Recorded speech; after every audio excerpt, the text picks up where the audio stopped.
Kejadian yang kedua, beberapa hari kemudian datang seorang pedagang madu ke tempat Ibnu Sirin. Madu ini teman-teman dibawain satu gentong besar, 250 kilo madu. Dibawa, mungkin berlipat ganda dari besarnya meja ini. Datang tawarin Ibnu Sirin, saya ada madu. Kebetulan Ibnu Sirin waktu itu baru belanja untuk tokonya. Sudah penuh tokonya ini dengan barang-barang. Maka yang terjadi teman-teman sekalian, Ibnu Sirin, orang ini bilang, Ibnu Sirin saya punya madu, belilah. Kata Ibnu Sirin, saya nggak ada duit sekarang, cash nggak ada. Toko saya baru penuhin, lihat aja penuh barang-barangnya. Kata orang itu, baiklah, jatuh tempo nggak masalah, 3 pekan. Ibnu Sirin, baik, jatuh tempo silahkan. Sudah, gentong itu ditaruh teman-teman sekalian di situ. Malam hari, waktu mau tutup toko, seperti biasa kita kalau sudah mau tutup toko, Ibnu Sirin lupa tutup gentong madu itu. Ada tutupnya, dia lupa tutup. Jadi terbuka. Besok pagi dia waktu buka toko, ditemukan ada bangkai tikus. Ada tikus kecil rupanya, masuk ke madu itu, melengket, gak bisa keluar, mati. Di atas madu itu. Gentongnya besar sekali ya, 250 kilo. Tikusnya kecil, mati di situ. Ibnu Sirin teman-teman waktu masuk ke toko, kemudian lihat tikus itu, kira-kira kalau anda menjadi Ibnu Sirin, apa yang dibuat dengan madu itu? 250 kilo madu gentong besar, tikus kecil mati di atasnya. Yakin dibuang semua? Bagus sekali masyarakat Denpasar, Masya Allah. Saya acungkan jempol tuh. Ibnu Sirin bilang sama pegawainya, angkat nih gentong, bawa ke sungai, alirin di sungai. Bukan dibuang di tempat sampah ya. Ambil, alirin di sungai supaya tidak ada yang pakai madu ini. Dibuang semua. Waktu pegawainya Ibnu Sirin ini gentong yang besar, 8 orang yang angkat. Lewat di pasar, orang pasar semua lihat Ibnu Sirin mau jual madu kemana? Diikuti ternyata ke sungai, dialirin di sungai, dibuang. Orang-orang pasar tanya, Ibnu Sirin, madu mahal, ngapain dibuang ini? Nilainya mahal ini. Kata Ibnu Sirin, tadi saya temukan ada tikus kecil mati di atas gentong, dalam madu, di atas madu itu. Maka saya buang. Saya tidak mau buang, saya tidak mau menjual, menipu muslimin. Maka kata mereka, Ibnu Sirin, tikus mati, tinggal tarik tikusnya, ambil sekilo 2 kilo, buang. Ngapain satu gentong dibuang semua? Apa kata orang yang sudah mengenal Tuhannya teman-teman sekalian? Masalah sederhana tapi pekah sekali.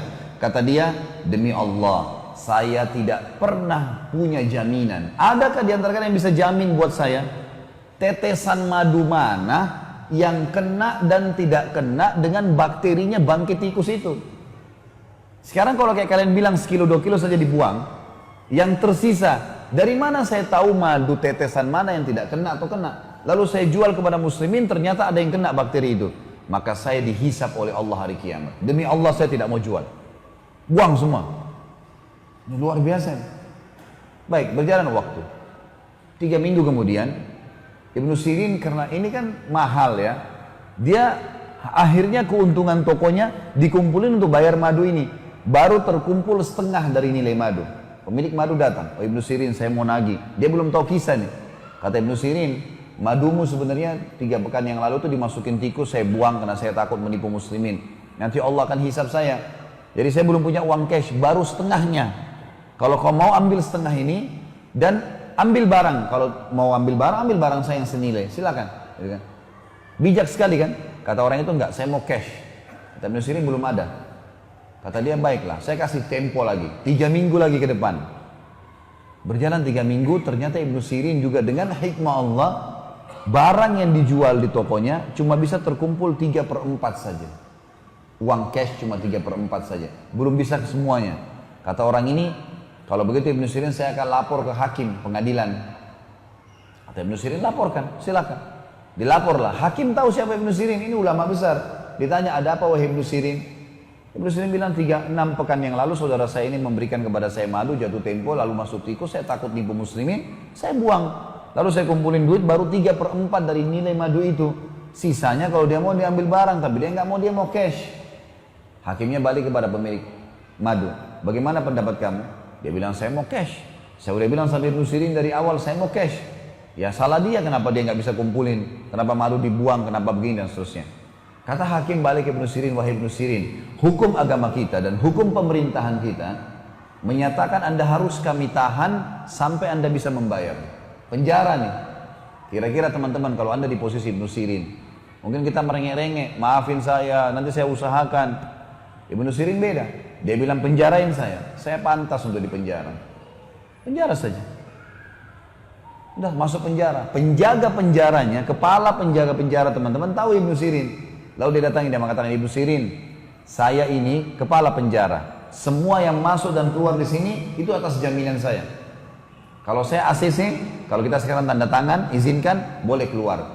Saya sekarang tanpa Anda minta, saya izinkan. Malam hari silakan pulang ke istri anak Anda, pagi datang lagi ke sini. Kira-kira kalau antum di posisi Ibnu Sirin, pulang atau tinggal di penjara? Ibnu Sirin bilang apa? Rahimahullah. Beliau mengatakan, tidak demi Allah. Saya tidak akan mendukung kamu melanggar peraturan pemerintah. Saya akan tinggal di sini sampai Allah memberikan jalan keluar. Ternyata karena keteguhan pada kebenaran ini teman-teman sekalian membuat apa?